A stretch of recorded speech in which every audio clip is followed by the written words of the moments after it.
में है नागिन, उसे डर सता रहा है। उसे घबराहट महसूस हो रही है क्योंकि अब उसे डर लगने लगा है कि कहीं उसका इंतकाम अधूरा न रह जाए।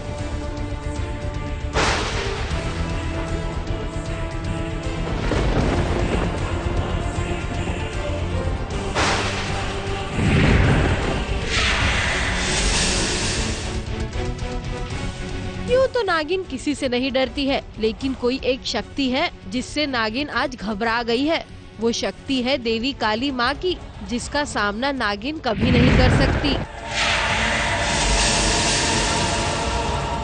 पहली बार शीशा थोड़ी सी घबरा गई है और एक्चुअली ये लोग जा रहे हैं काली माँ के हवन में और काली माँ के सामने नागों की शक्ति कुछ नहीं है। सो ये नाग की शक्ति कम करने के लिए हवन करा रहे हैं। सो मैं ये पूरी कोशिश कर रही हूँ कि शिवनिया ऑफ कोर्स अगर वहाँ पहुँच जाएगी तो नागिन का जिसे कहते हैं सर्वनाश हो जाता है। तो इसलिए मैंने ऋतिक को जहर दिया था ताकि शिवनिया रुक जाए वहाँ जाने से।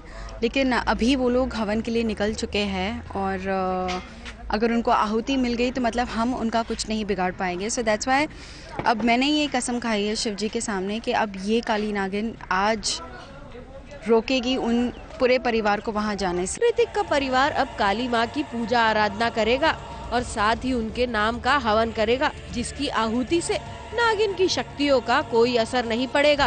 और इसी वजह से आज नागिन घबराई हुई है। वो इस मुसीबत से कैसे निकले, यही सोच सोच कर वो परेशान हो रही है और इसीलिए शेषा अपने गुरुजी के पास आई है कि वो इसका हल बताएं। हमारी शक्ति कुछ नहीं है काली माँ के सामने। स्टिल मैं बहुत ज़्यादा उतावली होके चली जाती हूँ नागिन बन के to stop the whole family. So that's why in the end ये कहते हैं कि शेषा तुम बहुत ज़्यादा उतावली हो, तुम्हें समझ नहीं है कि ये शक्ति हमसे कितनी बड़ी है। सो बेसिकली अब देखना है कि who wins and who loses. So obviously you will get to know that. Hrithik का परिवार काली माँ की भक्ति में लगा है, वहीं नागिन शिव भक्ति में लगी है। दोनों की भक्ति में किसकी जीत होगी, ये जल्द ही हम आपको बताएंगे।